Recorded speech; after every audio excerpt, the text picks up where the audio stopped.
de ter ali na igreja de oração, os irmãos ali reunidos, orando, Senhor, clamando a Ti, colocando os pedidos da igreja, o pedido dos irmãos ali em oração.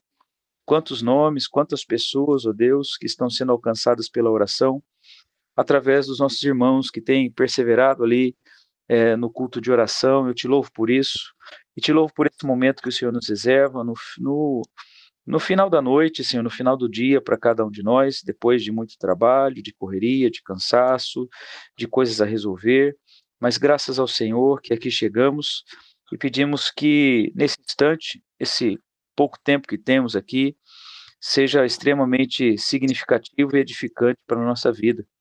Abençoe os meus irmãos que perseveram no aprendizado da palavra de Deus. Abençoe suas famílias aqui representadas, em nome de Jesus.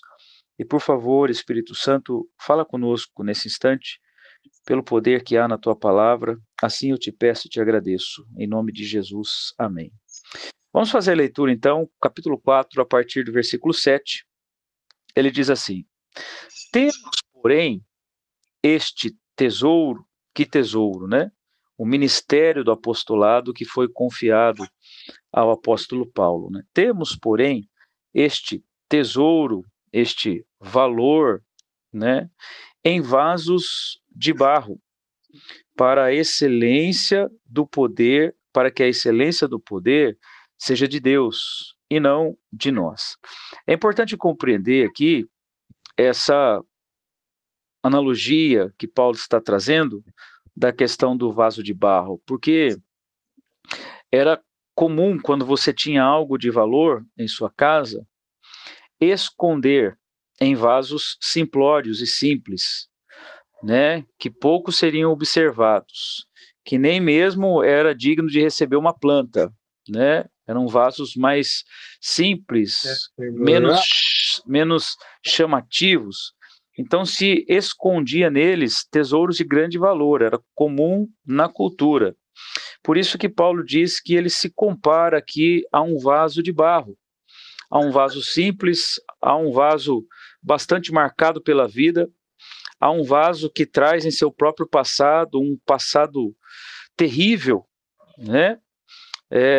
Do qual ele mesmo comenta que ele caminha para o alvo e se esquecendo das coisas que para trás ficam, de tanto que o incomodava.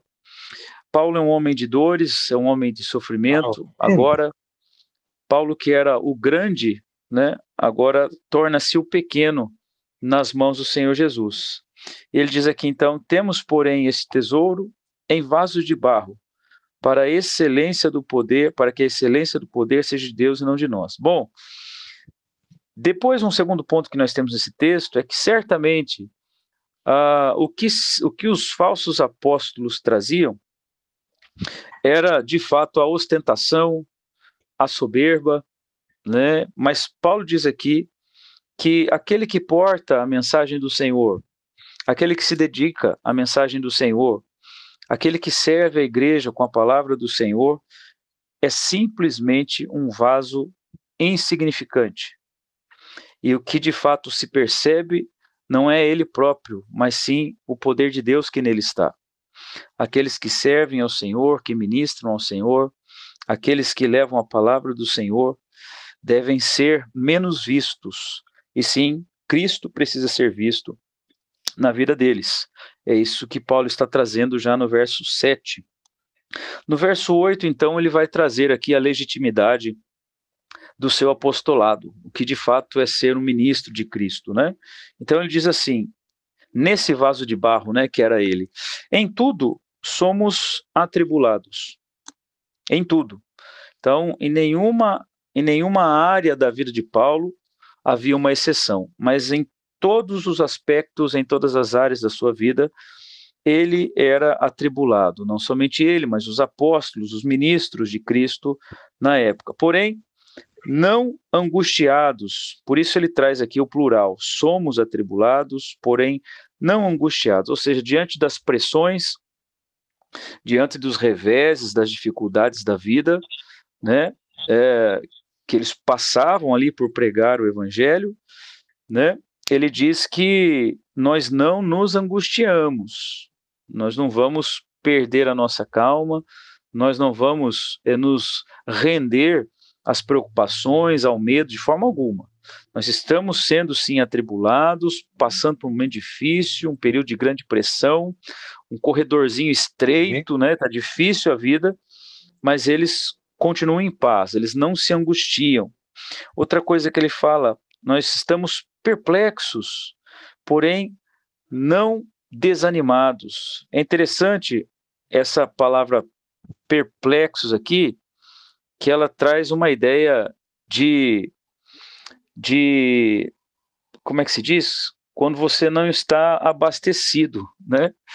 É, também traz uma ideia de confusão emocional, no sentido, muitas vezes, de, poxa, eu não sei muito bem o que fazer, né? É aquele sentimento em que você não tem o que dar, né? Essa ideia que essa palavra nos traz aqui, né? Então nós ficamos perplexos, porém não desanimamos. Note, irmãos, que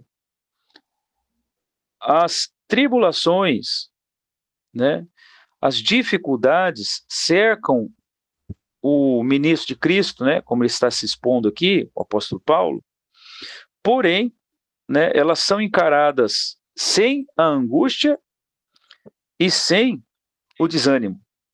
Por tão pouco, muitas vezes, as pessoas nos dias de hoje têm desanimado da fé, têm abandonado a Cristo Jesus, têm abandonado a igreja. Por tão pouca coisa, essas pessoas têm desistido de seguir a Cristo e, em grande parte, caindo na apostasia, se tornando contrário a Cristo, infelizmente. Mas o que Paulo está dizendo aqui é que mesmo na tribulação, mesmo em dias de conflitos, de confusões emocionais, mesmo no dia em que parece que você não tem nada para entregar, ele não se angustia e não desanima. Lembrando, irmãos, que desde o início da carta, Paulo, ele diz que o seu apostolado é uma obra de Deus. É Deus quem executa, através de Paulo, né, o trabalho com a igreja, o cuidado com a igreja, a mensagem do evangelho, e é por isso que certamente Paulo já não tem mais nem o direito de desistir, né, entendendo que tamanho é o senhorio de Cristo na vida dele, e ele está sujeito ao senhorio de Cristo eternamente. Isso é maravilhoso, uma vez que, né, por tão pouco, muitas vezes, nós acabamos blasfemando, nós acabamos desistindo, desanimando, mas vamos tomar a vida do cristianismo de Paulo como nosso exemplo aqui, irmãos. Atribulados, perplexos, né, mas jamais angustiados e nem desanimados. Essa era a vida dos ministros de Cristo, né? Versículo 9: perseguidos, porém não desamparados. É interessante, agora há pouco, na reunião de oração, ali no culto de oração, eu estou ministrando, né, sobre a primeira carta dos Tessalonicenses, estudando ali com os irmãos, e Paulo, ele gostaria de ter estado com os Tessalonicenses uma segunda vez, mas não foi possível. E quando ele cita isso, quando você vai lá em Atos 17, você entende o porquê. Né, ele fala que Satanás se levantou, né, e realmente os falsos judeus ali, né, falsos judeus não, os judeus legítimos, mas falsos, né, quanto a Paulo, né, que armavam ciladas para Paulo, se levantam contra Paulo e Silas ali, e eles precisam sair fugidos ali de Tessalônica. Então, Paulo sabe muito bem o que é ser perseguido. Não é uma questão de uma indisposição no trabalho, meu patrão não gosta de mim, está me perseguindo. Não, nós não estamos falando de coisa mínima aqui, irmãos. Essa perseguição que Paulo cita é que a cabeça dele estava a prêmio. Ele estava jurado de morte por muitos judeus. Ele estava sendo, como eu posso dizer, ele estava sendo perseguido de fato, né, porque os judeus o viam como traidor. Os judeus queriam matá-lo, entregá-lo a César, entregá-lo a Roma ou em alguma outra prisão para que esse homem morresse no cárcere. Então havia um ódio em relação a Paulo e em relação aos apóstolos de Jesus Cristo, né, os legítimos apóstolos de Jesus Cristo. Ele fala, então nós somos perseguidos, porém não desamparados. E quando nós entendemos quando nós lemos as demais cartas, como a de Tessalonicenses, como a de Colossenses, como a de Filipenses, né, nós vemos ali os irmãos dessas igrejas com um relacionamento muito próximo de Paulo e amparando Paulo naquilo que ele precisava, no carinho, né, na oração, nas ofertas, no envio de de qualquer ajuda. Então, a igreja, né, essas demais igrejas, elas amparavam Paulo em suas angústias. Então, Paulo, ele está falando algo não de sua imaginação, mas ele estava vivendo isso diariamente por causa de Cristo, por causa da pregação do Evangelho. Esse é o verdadeiro apóstolo, diferente dos apóstolos que se autodenominam, né, em nossos dias também, né, que são rodeados de luxo, rodeados de conforto, não fazem a obra do Senhor como deveriam fazer, não se deixam gastar e nem morrer pela obra de Cristo, né? São falsos homens com falsos ensinos, com falsos ministérios, né, visando apenas o lucro, e arrancam até o último órgão vital das suas ovelhas, né, porque são obstinados, porque ostentam as riquezas. Aqui Paulo está dizendo que ele era atribulado, que ele estava perplexo, mas não angustiado, não desanimado, ele era perseguido, mas contava com amparo, com o amor, com as orações dos seus irmãos. E ele fala assim: nós somos abatidos, porém nunca destruídos.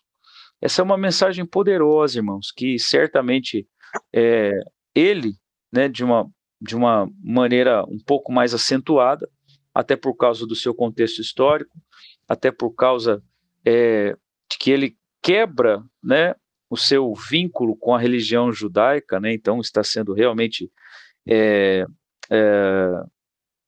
abatido, né, sentindo-se abatido, mas eu e você também podemos passar por momentos de abatimento, mas lembre-se aqui o que ele diz: porém, não destruído. É porque nada e ninguém, nem os poderes, né, as hostes malignas, elas podem destruir a igreja do Senhor Jesus Cristo. A igreja é de Jesus Cristo e ai daquele que nela tentar tocar. Né? A igreja, ela está debaixo do poder de Jesus Cristo, e a morte de um cristão, a Bíblia fala isso e as pessoas interpretam muito mal. Há um texto que eu gosto muito, se não me engano, está no Salmo 116, versículo 15, que fala que Deus vê com pesar a morte dos seus santos. Essa palavra, na nossa cultura, ela traz a ideia de tristeza, mas o pesar ali no hebraico é kavod, né, que significa glória. Deus vê com glória a morte dos seus santos. Os santos são recebidos lá em glória, com o corpo transformado, glorificado. É nesse sentido que o texto está dizendo. É que Deus tem prazer, né, se alegra na morte dos seus santos.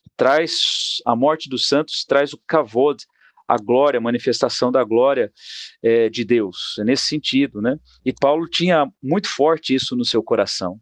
Ele estava disposto, seja em prisões, em cadeias ou até diante da morte, continuar perseverando, pregando o nome de Jesus. E isso aqui, sim, é um ministro de Deus, isso aqui, sim, é um apóstolo do Senhor Jesus Cristo. E não aquilo que se tinha na época como falsos, muito menos os de hoje, que nós temos por aí, que se autodenominaram apóstolos, né? Então ele diz aqui, abatidos, porém nunca destruídos. E olha o verso 10. Levando sempre no corpo o morrer de Jesus, para que também a sua vida se manifeste em nosso corpo. Bom, se Cristo padeceu pelo ministério do Evangelho, pela palavra da Boa Nova do Evangelho, né, Paulo assim também se vê, né, que é necessário, não somente agora aos apóstolos, né, mas a todo cristão, compreender que deve pregar a palavra de Jesus Cristo, seja em qualquer situação. Em qualquer situação. Seja angustiados, atribulados, perseguidos, abatidos, até porque nós temos os antônimos dessas palavras, né? No sentido de sermos fortalecidos pelo Senhor, animados pelo Senhor, jamais destruídos, né? Enfim, o Senhor Jesus cuida dos seus. E uma vez que Jesus padeceu pela própria pregação do Evangelho, né? Se gastou, assim também Paulo vê a sua própria vida, se derramando, como ele diz, como libação, né, como um sacrifício. Assim também é a vida do crente que prega o Evangelho de Deus e deve ser principalmente dos ministros de Cristo. E diz aqui o texto, para que também a sua vida se manifeste em nosso corpo. Então, para cada cristão e fundamentalmente, principalmente para cada ministro do Evangelho, né, como disse João o Batista, né, convém que Jesus cresça e eu diminua. Convém que Jesus, de fato, viva em mim e eu perca a minha vida para que a vida de Jesus se manifeste. É nesse sentido que ele traz esse texto. E o verso 11, porque nós que vivemos somos sempre entregues à morte por causa de Jesus. Olha lá, para que também a vida de Jesus se manifeste em nossa carne mortal. Ele novamente traz a ideia, né, como se fosse um refrão desse trecho, deste capítulo, né, de que a morte deve estar presente na vida daquele que foi crucificado com Cristo, né, para que Cristo viva em nós e através de nós, para que Cristo se manifeste em essa nossa carne mortal, né, para que ele seja visto, para que ele seja provado através da nossa vida e não somente por nós, né? Versículo 12, de modo que em nós, agora ali, né, na situação dele, nos ministros de Cristo, né, opera a morte, mas em vós a vida. Logo, se o ministro de Cristo, né, se dá, ou melhor, se o ministro de Cristo expõe a sua vida à morte, né, é por causa de Cristo e do Evangelho que ele assim o faz, para que os irmãos a tenham vida. Se o ministro de Cristo se entrega, né, se deixa gastar, né, na obra de Cristo, é para que a igreja receba a vida de Cristo. Enquanto o ministro se afadiga nos estudos da palavra, na pregação da palavra, é para que a igreja tenha a vida de Cristo. O ministro, então, se gasta e se deixa gastar, né, na palavra de Deus, na pregação, para que a igreja viva. Note que hoje, nos dias de hoje, nós temos o contrário.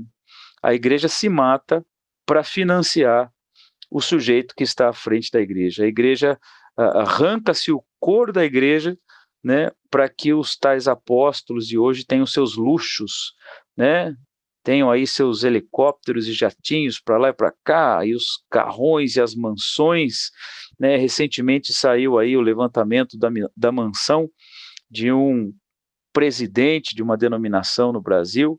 Sua mansão, ela é próxima à casa do Silvio Santos lá, né, do falecido Silvio Santos, mas vale 4 vezes mais do que a casa do Silvio Santos, para vocês terem uma ideia, né? Tudo isso graças a arrancar o couro da igreja, né?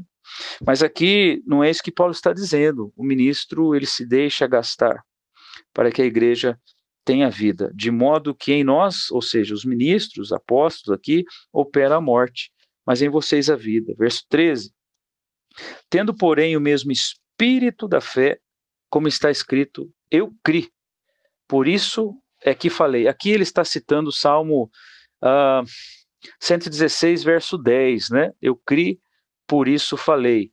Também nós cremos, por isso também falamos. Ou seja, a mensagem apostólica ou a mensagem do ministro de Cristo deve ser fundamentada em sua fé em Jesus Cristo. Fé esta, lógico, que é amparada pelo testemunho de vida. Paulo está falando aqui do testemunho da vida dele para a igreja.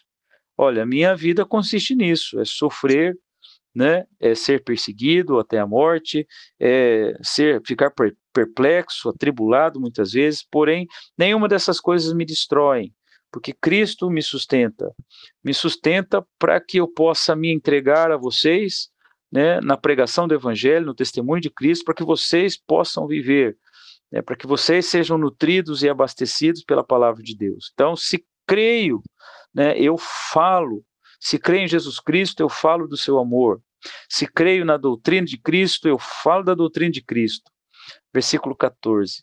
Sabendo que aquele que ressuscitou o Senhor Jesus, também nos ressuscitará com Jesus e nos apresentará convosco, porque todas as coisas existem por amor de vós, para que a graça, multiplicando-se, torne abundante as ações de graças por meio de muitos, para a glória de Deus. Olha que lindo isso, irmãos. A certeza de que do apóstolo Paulo, voltando à questão de não ser destruído, né? Ele traz a certeza, o foco de Paulo, o combustível de Paulo é sempre com os olhos na eternidade, né? Quando ele olha para o seu passado, ele fala: eu me esqueço das coisas que para trás ficam e prossigo para o alvo, que é Cristo Jesus. O foco de Paulo, da sua pregação, da sua luta, né, e da sua entrega por causa do Evangelho de Jesus Cristo, está fundamentado na ressurreição de Jesus Cristo. É porque naquele lugar onde Cristo já nos preparou, onde Cristo lá está, com muitos dos santos que já se foram, aquele lugar é a nossa esperança, aquele lugar é o céu, aquele lugar é onde já não vai ter mais lágrimas, dores, perseguições, perplexidades, não vai ter mais pecado, não vai ter mais a morte, e nós seremos, o nosso corpo será totalmente transformado num abrir, num piscar de olhos, né? Assim diz as Escrituras. Paulo fundamentou o seu ministério não somente na morte de Cristo, que operava nele, ele mesmo diz, né? Mas também na ressurreição de Jesus Cristo, aonde também ele espera ver toda a igreja, né? No versículo 14 ele fala assim, também nos ressuscitará, esse Jesus, né, que ressuscitou, também nos ressuscitará e nos apresentará com vocês, né? Então ele espera esse encontro com Cristo, não somente dele, como ministro de Cristo, mas de toda a igreja, quem ele ensina, evangeliza e tem sido usado por Cristo para salvar. Versículo 15, porque todas as coisas existem por amor de vós, para que a graça, multiplicando-se, torne abundante as ações de graça. Então aqui há duas situações interessantes. Uma vez que a graça, ela está abundando no coração do apóstolo Paulo aqui, da salvação, a graça da salvação, aqui fala que esta graça faz transbordar ou abundar ações de graças, atitudes de gratidão. Então, enquanto a graça de Deus opera na salvação do apóstolo Paulo, né, isso transforma-se através dele em atitudes de gratidão a Deus, no sentido de servir, portanto, a igreja. Atitudes de gratidão a Deus, né, é o servir a igreja, é o ministrar na igreja. Nós, como cristãos, fomos alcançados pela graça de Deus, e essa graça que nos alcançou deve, portanto, gerar em nós essa atitude de gratidão. Ações de graça são atitudes de gratidão a Deus por aquilo que Ele nos fez. E, neste caso, ela nos remete a uma movimentação, né? A atitude, né? A fazer para o outro, a levar a palavra para o outro. Isso é maravilhoso, né? O fruto da graça de Deus em nós são as nossas atitudes de gratidão a Deus. Isso é maravilhoso que Paulo está dizendo aqui, né? E versículo 16, aí ele diz assim: por isso não desanimamos, pelo contrário, mesmo que o nosso homem exterior se corrompa, né? E é assim mesmo, né? A gente, até uma certa idade, está subindo, né? Ladeira acima, né? Mas chega uma certa idade que começa a aparecer um monte de coisa, e a gente vai fazendo a curva para voltar de onde veio, né? O nosso corpo é fraco e nosso corpo não está em evolução, né? Nosso corpo está em involução, né? Está voltando para a terra da onde veio, mas mesmo que o nosso homem exterior aqui, né, se corrompa, contudo, o nosso homem interior se renova de dia em dia. É claro, é por isso que Deus enviou sobre a sua igreja no poder de Jesus Cristo, a presença do Espírito Santo, né? A Bíblia fala da necessidade de nos revestirmos do Espírito Santo, né? Se até então estamos vestidos, agora é revestir do poder do Espírito Santo. O Espírito Santo, então, faz essa obra de santificação em nosso interior, dia a dia. Versículo 17. Porque a nossa leve e momentânea tribulação. Poxa, se Paulo olha para a vida dele aqui e fala que o que ele passou e está passando é leve, eu não sei o que é o pesado para ele, né? Ele fala que a nossa leve e momentânea tribulação. Paulo olha para as maiores atrocidades que tentaram fazer com ele. Paulo carrega em si mesmo um espinho na carne. Paulo é o homem das prisões, Paulo é o homem dos açoites, Paulo é o homem que traz um passado terrível, Paulo é um homem solitário no sentido de família, porque não tinha esposa, não tinha filhos. Paulo é o homem que se doa para a igreja, quanto mais se doa para a igreja, para algumas delas, menos ele é quisto.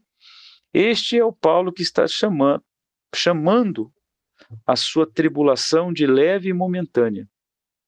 Note como o cristão precisa caminhar com a perspectiva do céu em sua vida. Como o cristão precisa caminhar com a perspectiva do Espírito Santo ao seu lado e dentro de si todos os dias. Como é importante quando nós caminhamos nessa vida, entendendo que somos peregrinos, como conta o livro O Peregrino, né? Somos peregrinos até que chega aquele dia que o Senhor vem nos buscar, seja pelo viés da morte, ou seja pelo dia da sua segunda vinda, né? Mas nós temos que traçar, né, a nossa vida nessa terra com o coração e a cabeça lá no céu, os pés no chão, mas o coração e a mente lá nos céus, com os valores do céu. E assim nós não desanimamos diante das tribulações, e elas se tornam pequenas e menores, e muito menores do que a esperança que nos é proposta, né? Então, esta leve e momentânea tribulação produz para nós eterno peso de glória, acima de toda comparação. Note, irmãos, que aqui é algo interessante. Ele diz que a leve e momentânea tribulação produz.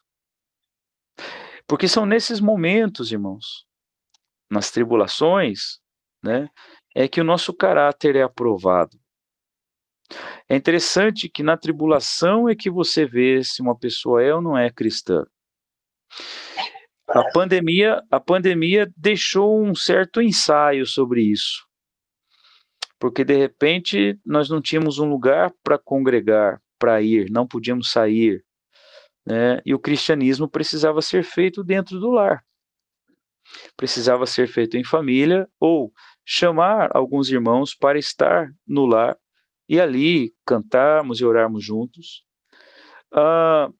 Mas quando se libera da pandemia, né, a igreja sente o baque, porque os irmãos gostaram do conforto do lar, né? Enfim, e muita gente acabou também se desviando nesse período.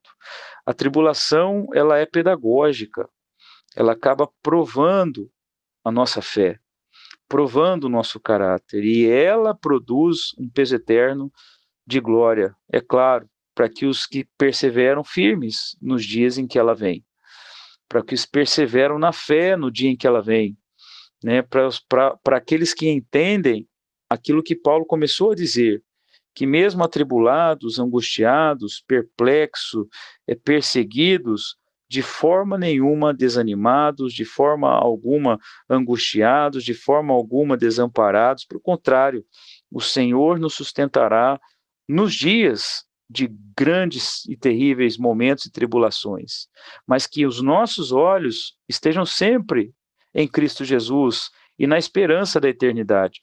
O Tito vai dizer, um discípulo também de Paulo, o Tito vai dizer lá em sua carta, no capítulo 2, versículo 13, que ele caminha juntamente com a sua igreja, né, aguardando a bendita esperança, né, ou seja, olhando para o porvir, crendo no porvir. porque a nossa leve e momentânea tribulação produz para nós eterno peso de glória acima de toda comparação. Versículo 18. Então, não atentando nas coisas que se veem.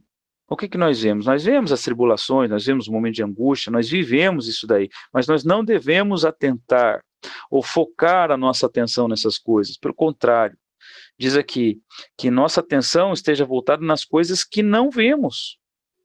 Porque tudo aquilo que nós vemos aqui com os nossos próprios olhos são coisas passageiras. Seja a tribulação, as próprias estações, tudo isso vai passar. Né? Todas essas coisas vão passar. As pessoas, as alegrias, as tristezas, as decepções, enfim, a própria vida vai passar. Então, vamos atentar para aquilo que não se vê, porque aquilo que nós não vemos é eterno. As coisas que se não veem são eternas. Que os nossos olhos, então, né, possam ser como o do apóstolo Paulo, né, embora não se compara, né, aquilo que vivemos com o que Paulo viveu, né, até porque foi muita atrocidade, foi muita calúnia, foi muitas prisões, muitos açoites, muitas feridas. Além de tudo, trazia em seu corpo um espinho na carne, com o qual ele relutava, que ainda se pensa muito sobre o que era isso, mas era algo grave. Provavelmente também Paulo trazia um problema sério nas vistas, uma vez que, né, ele mesmo afirma que se fosse escrever, teriam que ser em letras gigantes, garrafais, né? Enfim, todos os seus problemas de saúde, né, que Paulo tinha, mas Paulo ali continuava firme e forte, viajando em missões, em perigos de naufrágios, de morte, mas Paulo via tudo isso como uma momentânea tribulação, como coisa passageira, e os olhos de Paulo estavam na eternidade, né? A ressurreição de Cristo, portanto, a nossa ressurreição. Os céus onde habita Cristo, ali também habitará a sua igreja eternamente, sem mais dores, sem mais problemas, sem mais a morte, sem o pecado.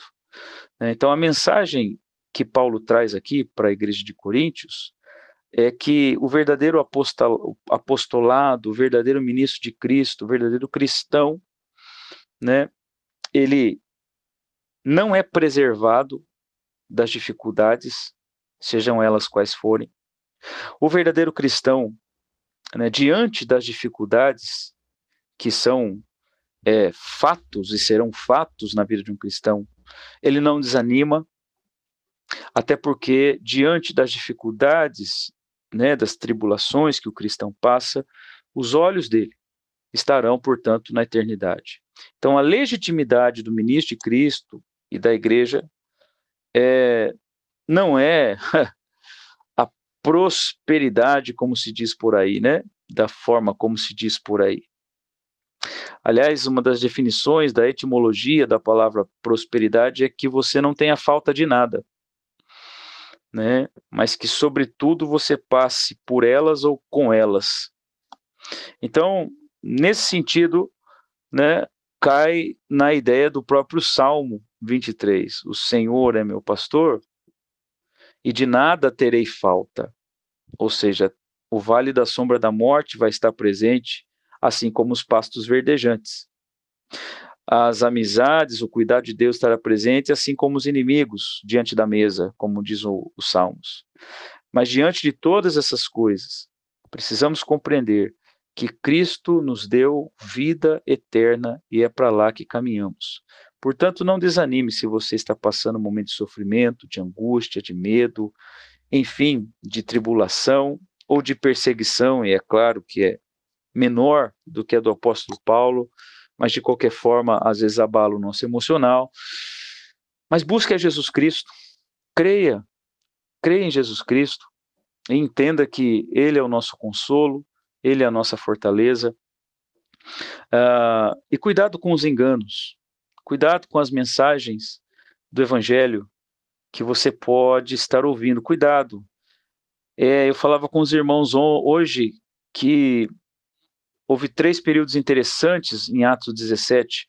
Paulo está em Tessalônica, depois ele vai para Bereia e depois ele vai para Atenas.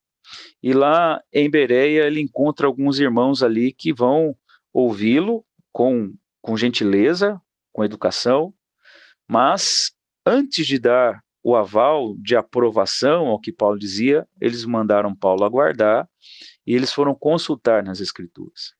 Então, cuidado com quem você ouve, cuidado com os ministros, ou com os apóstolos, ou com os tais bispos da vida que se autodenominam, porque esta condição de 2 Coríntios capítulo 4 denota, de fato, o que é ser um ministro de Cristo. Né? Esta é a mensagem. Né? Nos mostra, de fato, qual é a vida daquele que, de fato, teme a Deus. E a reação daqueles que temem a Deus, né, mesmo nos dias de tribulação. Então, que você ponha os seus olhos em Cristo, naquilo que é eterno, não naquilo que é passageiro. As pessoas têm lutado por coisas fúteis, têm investido, têm gastado tanto, têm perdido dinheiro, né, enfim, têm se tornado escravos de coisas que se veem, mas não têm plantado para a eternidade, né? Não tem uma colheita para a eternidade. Você possa, então, nessa noite, pensar sobre a sua vida cristã na perspectiva que o apóstolo Paulo nos traz aqui em 2 Coríntios 4, e que o Senhor te abençoe se você estiver passando aí num tempo difícil, seja de enfermidade na alma, no físico, seja preocupações de ordem financeira. Avalie também, porque essa questão é muito relativa. As questões financeiras é muito fácil culpar o Satanás também nessas coisas, né? Mas como é que você está administrando suas finanças? Né? A Bíblia nos ensina como fazer isso, né? Então, mas ore, entregue nas mãos do Senhor, quem sabe um problema familiar, relacional, um problema no trabalho que está te incomodando, talvez algum conflito, né? Lembre-se do que Paulo disse, nós podemos passar por todas essas coisas. Isso é fato e será fato sempre na vida daquele que leva em si o morrer de Cristo, né? Mas na certeza de que chega o dia, né, em que nós estaremos com Ele por toda a eternidade. Que Deus abençoe a sua vida, em nome de Jesus. Alguém aí tem pedido de oração? Deixa eu pegar aqui uma caneta para anotar, caso você tenha. Se você tiver, pode falar aí que nós vamos orar aqui, tá? E pela mãe da Silane, que ficou ruim esses dias aí, né? Não sei se ela tá boa ou não. Verdade. Orar pela Cleusa, quem mais? Eu tenho. Vai, pode falar. Queria pedir para me lembrar o conteúdo da prova amanhã, né? Na hora da prova, não ficar nervoso. Você estudou, né? Sim, né? Ah, então tá bom. Aí o Espírito Santo faz lembrar. Então você tem prova amanhã, Dani? Beleza, então, nós vamos orar para que você venha lembrar do conteúdo estudado. Vamos orar aí pela vida, eu orei agora na igreja, né? Pela vida da minha prima Jaqueline e da sua filha Camila também. Mais pedidos aí? Se tiver, pode passar aí, gente. O que eu mexi aqui? Não sei, eu mexi em alguma coisa aqui. Agora. Mais algum pedido? Se tiver, você pode aí desbloquear o seu microfone e pedir aqui que eu anoto. Não? Então tá bom, então. Vamos orar aqui. Deixa eu colocar aqui também mais um que eu lembrei. Essas horas aqui da noite, gente, o cansaço vai batendo, a cabeça vai pilhando, né? Vai desligando. Mas vamos orar então, irmãos. Senhor, nosso Deus, nosso Pai, nós te agradecemos por esta palavra que, inspirada, Senhor, pelo Teu Espírito Santo, o apóstolo Paulo, em sua vida, nos traz aqui, Senhor. Obrigado, Senhor, porque todo o contato com a sua palavra promove edificação ao nosso coração e nos sustenta. Eu quero colocar a vida dos meus irmãos, que até esse horário estão comigo. Ó Deus, juntos aqui, estamos meditando na Tua palavra, que o Senhor abençoe cada um dos meus irmãos, em suas mais diversas lutas, problemas, ó Deus, dificuldades, Pai. Eu oro para que o Teu Espírito Santo esteja fortalecendo a vida deles, em nome de Jesus. Oro, Pai, para que sejam respondidas as suas orações, o clamor que eles estão depositando diante do Senhor, ó Deus, e que sejam alvos do Seu milagre, em nome de Jesus Cristo. Abençoe suas famílias aqui representadas, as famílias da nossa igreja, aviva o nosso coração, e que mesmo diante dessas dificuldades, das tribulações, das angústias, ó Deus, do desânimo, possamos nos lembrar que em Cristo Jesus nós já somos feitos mais que vencedores, e que o que nos espera, ó Deus, é a eternidade com Cristo, o dia do enxugar das lágrimas, o dia, Senhor, de um corpo em perfeição e sem pecado e sem a morte, sem o cansaço. Muito obrigado, Senhor, por nos trazer essa esperança em Cristo Jesus. Console o coração dos meus irmãos que estão comigo nesse instante, ó Deus, e toque-os, toque cada um. Ó Deus, segundo o que eles têm colocado como pedido diante do Senhor. E juntamente agora oramos pela vida da Cleusa, ó Deus, para que o Senhor esteja tocando a sua vida, curando nas emoções, curando no físico, em nome de Jesus Cristo. Oramos pela vida do Daniel, ó Deus, que vai ter uma prova amanhã, ele que tem se dedicado ali, estudado. Peço que o Teu Espírito Santo o faça lembrar de tudo aquilo que ele estudou, em nome de Jesus Cristo, Pai. Oramos pela Jaqueline, ó Deus, em sua luta ali, na enfermidade, com câncer, Senhor, em nome de Jesus Cristo, Tu podes curar, Tu podes reverter esse quadro, e nós cremos nisso, Pai. Que o Senhor possa tocá-la ali, Senhor, na causa, nos sintomas, bem como a Camila, sua filha, Senhor, nas dificuldades ali, muitas vezes, ó Deus, que ela passa, que o Senhor a fortaleça em nome de Jesus e a cure. Oramos pela vida do Valdir, ó Deus, para que ele possa estar sendo fortalecido, restabelecido, Senhor, dia a dia. E também oramos pela vida do Rafael, este jovem, Pai, que o Senhor possa converter o coração dele e tirá-lo desse mundo enganoso, das propostas, ó Deus, pecaminosas, em nome de Jesus Cristo. Obrigado por essa noite. Fique conosco, Pai, dando a cada um uma noite de descanso abençoada. Ó Deus, e o restante da semana que temos pela frente. Seja conosco, Pai, cuidando de cada um com o seu imenso amor e a sua abundante graça, Pai. Assim eu te peço e te agradeço em nome de Jesus. Amém. Meus irmãos, boa noite. Até a próxima. Fiquem com Deus. Tchau, tchau. Boa noite. Tchau, boa noite. Fica na paz. Ela, acabou. Tá bom. Eu vou deitar. Mas não quer que ligue a televisão? Ah,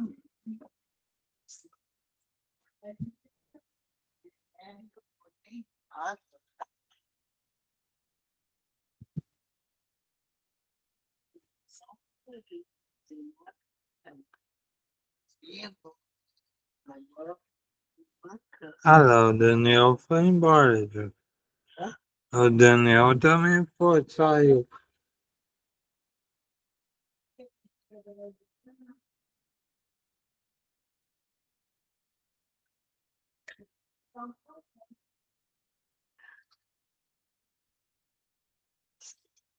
Tá.